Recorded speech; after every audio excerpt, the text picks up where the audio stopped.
श्री बालाजी महाराज। जय मां शीतला। मेहंदीपुर दरबार की जय, गुड़गांव धाम की जय। मैं बालाजी महाराज से प्रार्थना करूंगा मेरे सभी भक्तों पर, सभी मित्रों पर उनकी कृपा बनी रहे, माता रानी की कृपा उन पर बनी रहे। लेकिन साथ में मेरे जो दुश्मन हैं, मेरी माँ, उन पर भी नजर रखे और मुझे उनसे दूर करे मेरे से। और आपके लिए भी यही प्रार्थना करता हूं। आज चर्चा करते हैं हम एक ऐसे विषय पर, एक ऐसे वीडियो पर जो हमारे बहुत से मित्र उस वीडियो के जो मैं बातें बता रहा हूं उसके अंदर आते हैं। बहुत से मित्र हैं, बहुत से सदस्य हैं, इस हमारे देश में बहुत सारे हैं। जो मित्र मेरे चैनल पर पहली बार है, वीडियो को देख रहा है, और कृपया वीडियो को पूरा देखें। देखिए, मैं आपको जो बातें बताता हूं वो सच्चाई की बातें बताता हूं, उसमें कोई झोल नहीं करता हूं। बहुत अच्छी बातें हैं। हाँ, कोई कमी रह जाए तो क्षमा करना, और आप उसके बारे में जानकारी भी ले सकते हैं। तो चैनल को सब्सक्राइब करें, लाइक करें, कमेंट में आप जो लिखना चाहें, जय श्री राम, जय माता की, जैसा आप चाहें वो लिख सकते हैं। तो आज चर्चा होगी हनुमान जी के ऊपर, क्योंकि हमारे इस भारत देश में असंख्य भक्त हैं जो हनुमान जी के हैं। हनुमान जी को बहुत ज्यादा भक्त मानते हैं, लेकिन उसी में बहुत से भगत, बहुत से भाई, बहुत सी बहनें, बहुत से परिवार ऐसे हैं कि वो हनुमान जी की भक्ति करते हैं, हनुमान चालीसा पढ़ते हैं हर रोज, लेकिन फिर भी वो प्रेत बाधा से, नेगेटिव ऊर्जा से घिरे रहते हैं। ऐसा क्या है, ऐसा क्या कारण है कि भाई वो इन चीजों से घिरे रहते हैं और ठीक नहीं होते? हमारे ऊपर पास भी एक दो केस ऐसे आते रहते, एक दो हर आज आते ही रहते हैं केस। एक केस हमारे पास ऐसा आया था, उन्होंने बताया कि भाई हम तो रोज सुबह और शाम हनुमान चालीसा पढ़ते हैं, हर रोज। दिल्ली से केस आया था, लेकिन उनकी जो पत्नी थी उनको बहुत बड़ी प्रेत बाधा थी, छोटी नहीं, बहुत ज्यादा। भैया आप हनुमान चालीसा पढ़ रहे हो हर रोज, फिर भी प्रेत बाधा क्यों है? ऐसा क्या कारण है? जबकि हनुमान चालीसा में तो कहा गया है कि भूत पिशाच निकट नहीं आवे, महावीर जो नाम सुनावे। फिर उन्हें प्रेत बाधा क्यों? ऐसे बहुत से केस हैं जिसमें जो हनुमान जी की हर रोज पूजा करते हैं, भाई कोई चालीसा पढ़ता है हर रोज, कोई ऐसा है जिसने 108 चालीसा भी पढ़े हैं, पढ़ते रहते हैं, तो क्यों नेगेटिव ऊर्जा उनकी दूर नहीं होती? या क्यों उनकी भूत प्रेत आदि की समस्या, अन्य समस्याएं जो दूर क्यों नहीं होती उनसे? इसका क्या मुख्य कारण है? इसके बारे में उन्होंने कभी जानने की कोशिश नहीं की। हाँ, अलग अलग भक्तों के पास हो जाते हैं, इधर उधर घूमते हैं, पैसे भी बर्बाद करते हैं, लेकिन जो मुख्य समस्या है वो उनको नहीं जानते। उसका क्या कारण है? देखो, इसका सबसे जो बड़ा मुख्य कारण है वो तो है हमारे कुल देवी और देवता। हम जब भी हनुमान जी की पूजा करते हैं, कोई भी भगत है, देखिए उनकी पूजा करते हैं, बहुत अच्छी बात है, करनी भी चाहिए।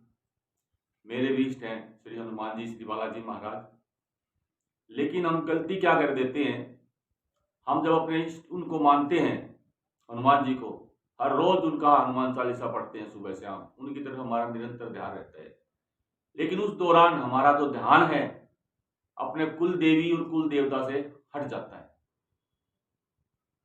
जो हमारे कुल के कुल देवी देवता होते हैं, ये हमारे घर के मालिक होते हैं, और हमारे घर के मालिक के बगैर कोई भी, चाहे कोई बड़ी शक्ति है, वो हमारे घर में प्रवेश नहीं कर सकती। अगर हमारे घर के मालिक शुद्ध हैं, एक्टिव हैं, तो अब हम भूल जाते हैं, उनकी तरफ ध्यान नहीं देते, और सिर्फ अगर हम हनुमान जी को मानते हैं, उन्हीं को मानते रहते हैं, और उन्हें हम एक दरकिनारे कर देते हैं। अब ये गलती देखिए जो है बहुत से लोगों से होती है, और हम उन्हें एक तरफ कर देते हैं। तो क्या होता है, जब वो हनुमान जी को, हमें कोई दिक्कत आएगी, परेशानी आएगी, हनुमान जी या उनकी कोई भी शक्ति जब हमारे घर आएगी, तो दरवाजे पर उनको कौन मिलेगा? उस घर के मालिक, हमारे कुल देवी और कुल देवता। अब वो हमारी, भाई वो ये हमारी तरह नहीं है, इंसान नहीं है कि अनादर करेंगे या धोखाधड़ी करेंगे। जब उनसे कहेंगे भाई मेरा घर है, आप ऐसे कैसे प्रवेश करेंगे जो मुझे ही नहीं पूछते, तो वो उन्हें सम्मान देते हुए वापस ले जाएंगे। इसी कारण से आप उसमें उलझे रहते हैं। कई क्या करते हैं, कुल देवता को तो मान लेते हैं खाली, फिर कईयों को मैंने ये देखा है कुल देवी को भूल जाते हैं। जबकि पहला तो सबसे पहले तो माँ ही होती है कुल देवी। माँ को नहीं मानोगे तो कुल देवता अपने आप से नाराज हो जाएंगे। तो इस तरह से हम संकटों से घिरे रहते हैं और हमें नेगेटिव ऊर्जा या भूत प्रेतों से हमें छुटकारा नहीं मिलता। और इसका दूसरा जो कारण है वो कारण है, जब भी किसी पर कोई क्रिया होती है, कोई तांत्रिक कराता है, अगर क्रिया कोई ऐसी है जो कि किसी बड़ी शक्ति जैसे महाकाली, मसानी, शमशान से मसानियों से की जाती है, ठीक है, तो वहां पर हनुमान जी की शक्तियां कार्य नहीं करती हैं, क्योंकि हनुमान जी परम ब्रह्मचारी हैं। और सबसे पहले जो ये गंदी चीजें होती है हमारे नाभि में, यहाँ पर ही बैठती हैं आके, और हनुमान जी की कोई भी शक्तियां हाथ नहीं लगाएगी औरत के। यहां भी हमारी कुल देवी का ही सवाल आता है। अगर आपकी कुल देवी एक्टिव है, अगर हम उसको पूजते हैं और फिर हम हनुमान जी को पूजते हैं, तब भी कोई ऐसी स्थिति आती है, गंदी कोई क्रिया होती है, महिला प्रेत होता है या महाकाल को माता के द्वारा क्रिया की जाती है उन्हें भोग देकर, अगर हम अपनी कुल देवी को पूज रहे हैं और हनुमान जी को पूज रहे हैं, तब हनुमान जी आएंगे। अगर वो हाथ नहीं लगाएंगे, लेकिन हमारे जो कुल की देवी है वो उनके साथ में होगी और आप तंत्र को आपको काटेगी और आपको सुरक्षित करेगी। तो वहीं अब वहां पे भी आ गया हमारा कार, कौन आया, कुल देवी। तीसरा सवाल आता है कि हनुमान चालीसा, भाई हनुमान चालीसा क्या है। अब बहुत से लोग क्या करते हैं, भाई हनुमान चालीसा पढ़ता हूं भाई मैं तो दो दो तीन तीन बार, फिर भी प्रेत नहीं कट रहा। क्या है हनुमान चालीसा? तुलसीदास जी ने हनुमान चालीसा लिखा, लेकिन आप उसको समझें कि उसमें क्या लिखा है। हनुमान चालीसा में ये बताया गया है कि अगर आप हनुमान जी की भक्ति करते हैं तो आपको ये परिणाम मिलेंगे। किस तरीके से करें, कैसे करें, मतलब उनके बारे में बताया गया है, ठीक है, उनको बारे में बताया गया है, ना कि वो किसी तंत्र को काटने के लिए है। आपको उसके बारे में बताया गया है कि आप हनुमान जी की इस तरीके से भक्ति करें। और जैसे बताया गया, वह भूत प्रेत भूत पिशाच निकट नहीं आवे, महावीर जब नाम सुना। यानी जो महावीर का नाम सुनाएंगे निकट नहीं आएंगे। साधु संत के तुम रखवारे, उसमें बताया भाई साधु संत के रखवारे हैं हनुमान जी। तो उसमें ये बात ये कहा, उसमें काटने की विधि कहाँ बताई है, उसमें बताइए आपको कि हनुमान चालीसा में हनुमान जी की हमें भक्ति कैसे करनी है, और करते हैं तो हमारे लिए क्या करते हैं, और खुद हनुमान जी क्या हैं, उन्होंने क्या क्या किया अपने प्रभु के लिए। ये कुछ ऐसी बातें हैं जो हनुमान चालीसा में बताया गया है। अगर आपको तंत्र को काटना है, नेगेटिव ऊर्जा को भगाना है, तो जब खुद तुलसीदास जी, उन्होंने तो लिखा है और रोज पढ़ते थे, फिर भी उनके ऊपर बहुत बड़ी मुसीबत आई, और जब बड़ी मुसीबत आई तो उन्होंने किसका निर्माण किया, बजरंग बाण का।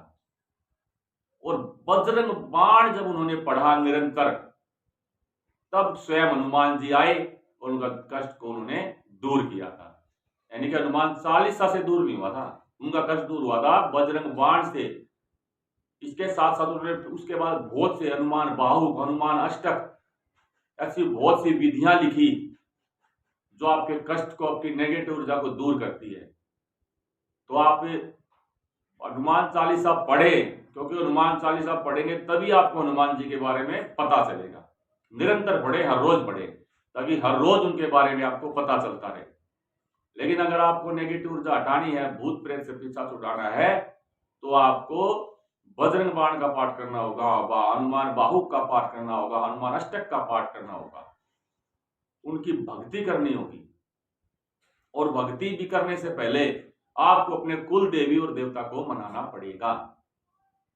जब आपके कुल देवी और देवता एक्टिव होंगे, आपकी तरफ होंगे, तो कोई भी तांत्रिक शक्ति आपके घर में प्रवेश नहीं कर सकती, आपको छू नहीं सकती।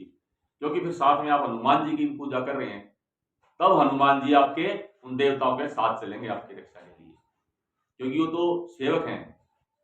जैसे उन्होंने श्री राम की सेवा की है, दुर्गा माता की सेवा की है। जब दुर्गा माता गुफा में चली गई थी तो भैरव जब वहां उनके पीछे पड़े हुए थे, वहां पर भी हनुमान जी बैठे थे अपनी गदा लेकर, झंडा लेकर। श्री राम के साथ उन्होंने श्री राम की सेवा की है, माता जानकी की सेवा की उन्होंने, तो सेवक हैं। तो आपके को भी कुल देवी आपके कुल देवता हैं, आप पहले उन्हें मनाएं और उसके बाद आप हनुमान जी की पूजा करें और फिर देखें आप चमत्कार। तो आप ये करें। वीडियो अच्छा लगा आपको तो आप मेरे वीडियो में कमेंट अवश्य करें, जय श्री राम लिखें, जय माता की लिखें। इसी के साथ मेरे सभी मित्रों को जय श्री राम, जय श्री बालाजी महाराज, माता गुड़गांव वाली की कृपा पर बनी रहे। जय श्री राम मित्रों।